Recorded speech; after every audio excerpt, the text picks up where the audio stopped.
On October 7, 2023, Hamas murdered more than 1,200 people and captured 240. 136 of those are still kept hostage in the terror tunnels. It was the worst mass murder of Jews since the Holocaust and the largest hostage-taking ever in the history of Israel. But this was not the first time Hamas took Israelis hostage. It happened many times over the 75 years of Israel's existence. Most of the time, those hostages were soldiers, and most of them were killed.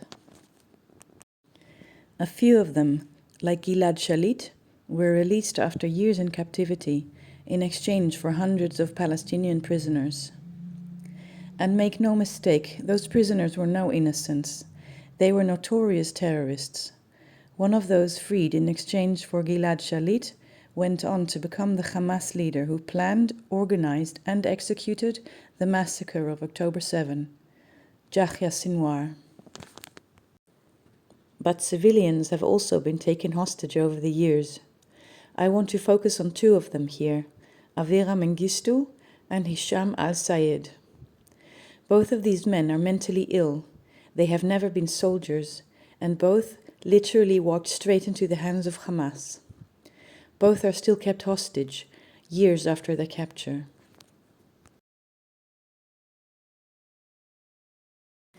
Avera Mengistu is an Ethiopian-Israeli Jew who has been held by Hamas since 2014.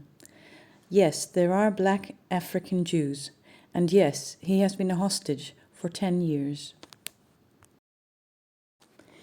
Ethiopian Jews, also known as the Bedouin Israeli, are the descendants of Jews who migrated to West Africa during the Babylonian exile. They were isolated from other Jewish communities for more than 1,000 years. The Western world did not know the Bedouin Israel existed, and they themselves didn't realize there were other Jews in the world. They thought they were the only ones who had survived the exile. For centuries, they lived in small villages in northern Ethiopia, where they held on to their faith and their identity against all odds and under religious persecution. In the 19th and 20th centuries, many of them were forced to convert to Christianity. Those people are now known as the Falashmura. In the 1970s, the Bedouin Israeli finally made contact with the Jewish community in Israel. When the Ethiopian Civil War broke out in the 1980s, Ethiopian Jews, driven to despair by war, famine, and persecution, fled to Sudan, where they stayed in refugee camps. Their dream was to immigrate to Israel, their original homeland, and finally be safe. And they made it happen. Working together with the Bedouin Israeli, the Israeli government managed to arrange a series of incredible rescue missions with names like Operation Moses and Operation Solomon. 45,000 Ethiopian Jews were flown to Israel in airplanes with the seats removed to fit more people. Now, around 160,000 Jews of Ethiopian origin live in Israel. The second generation, the children of the immigrants, are proud Israelis.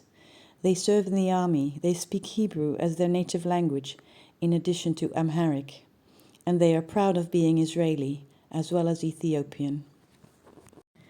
The Bedouin Israeli are an incredibly strong and resilient people.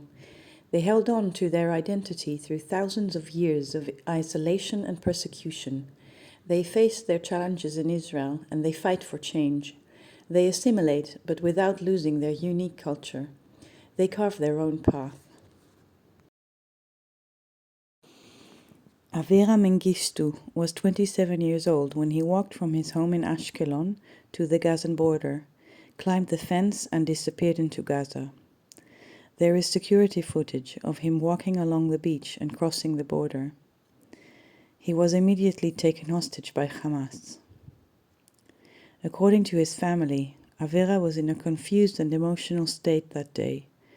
He had been suffering from mental illness for years and had been hospitalized twice. No one knows what exactly he was trying to accomplish by crossing the border. But Hamas immediately took advantage of the situation. They took Mengistu captive and said he was a prisoner of war. They claimed he was a soldier and was wearing a uniform. This is categorically untrue, as Avera never served in the army due to his mental health issues. Very little was heard from or about him for years. Until, in January of 2023, Hamas released a video of Avera Mengistu. In the video he asks, "How much longer will I be in captivity? After so many years, where are the state and the people of Israel?"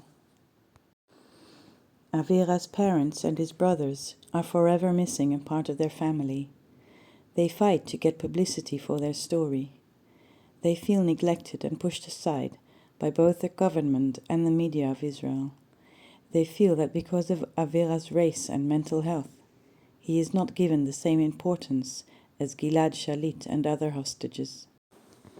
On October 7, 7 Ethiopian-Israeli civilians were murdered by Hamas, and at least 15 Ethiopian-Israeli soldiers have been killed since then.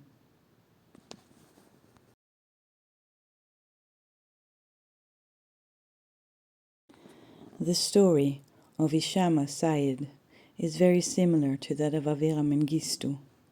Hisham is a Bedouin Israeli Arab who has been held by Hamas since 2015.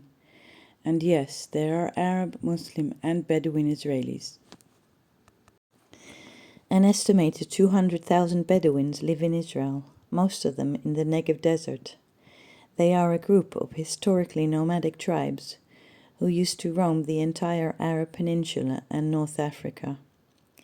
Since the beginning of the 20th century, most Bedouins are no longer nomadic, but live in camps, villages and towns. Ethnically Arabs, they are Muslims and speak an Arabic dialect. But they do not consider themselves Palestinians. They call themselves Negev Arabs. They do not live only in Israel, but also in Jordan and in the Sinai Peninsula of Egypt. Like all Arab Israelis, Bedouins are exempt from army duty, but some of them do enlist. Hisham al-Sayed was born in 1988 in the Bedouin town of Al-Hura in the Negev desert. He studied in Cyprus and London, but struggled with both physical and mental health disorders. He was diagnosed with schizophrenia, vertigo, and hearing loss. Hisham tried to join the Israeli army, but was not enlisted due to his health problems. Hisham's family say he heard voices in his head, telling him to cross over the border with Gaza. He tried to do so many times, and finally succeeded in 2015. Hamas took him and has held him captive ever since. As with Mengistu, they claimed he was a soldier and therefore a prisoner of war, which is not true. In 2022, Hamas released a video showing Hisham al-Sayed looking very sick, lying in a hospital bed with an oxygen mask and an IV drip. His Israeli ID card was shown lying open on the bed. Hisham's family are desperately worried about him. He needs medical treatment and medication. Like Mengistu's family, they have tried to generate international publicity for their son's case. They, too, have accused the Israeli government and press of not caring enough because their son is a Bedouin. On October 7, Hamas started their deadly invasion with a barrage of rockets shot into Israel. As many of the Bedouin villages do not have bomb shelters, 7 people were killed by the impact of rockets. 6 of those were children and 1 a grandmother. This is absolutely heartbreaking. It is unacceptable that people have to live in this country without adequate protection against rockets. Hamas has been throwing rockets at us since 2005 when Israel left Gaza. Everyone should have bomb shelters as a basic necessity. Apart from casualties by rocket impacts, Hamas murdered 21 Bedouin Israelis. Some Bedouins serve in the Israeli army, but most of those killed on October 7 were civilians. Not that Hamas cared, they destroyed everything in their path. There are very few pictures of the Bedouin murdered and missing, because Bedouins do not like publishing photos, especially not of women. The one exception was Aisha al-Ziadna, out of necessity. Aisha al-Ziadna, a 17-year-old Bedouin teenager, was kidnapped by Hamas together with her father, Youssef al-Ziadna, and two of her brothers, Bilal and Hamza. After 7 weeks of captivity, minors Aisha and Bilal were released, but Hamza and Youssef remain in the tunnels of Hamas. Youssef has 2 wives and 19 children. He suffers from diabetes, and his family is worried because he does not have his medication. Hamza is married and a father of 2 children. He suffers from migraines, and he doesn't have his medication either. A spokesperson for the al-Ziadna family said the following to the Israeli newspaper Haaretz. The fact that Hamas abducted innocent civilians, including women and children, shows that this organization doesn't represent Islam. It represents only itself. This is a terror group. What Hamas did contradicts Islam. Islam opposes the murder of women, children, and the elderly. We sometimes get confused and mix things up, but this incident shows how much it wasn't a religious action. Their struggle isn't a religious one. The cases of Avera Mengistu and Hisham al-Sayed are very sad.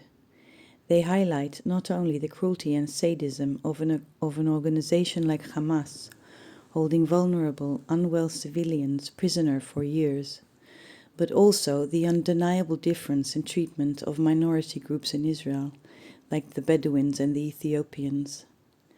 While their families fight for recognition, their sons languish in the dungeons of Hamas, unknown by the general public and the international community.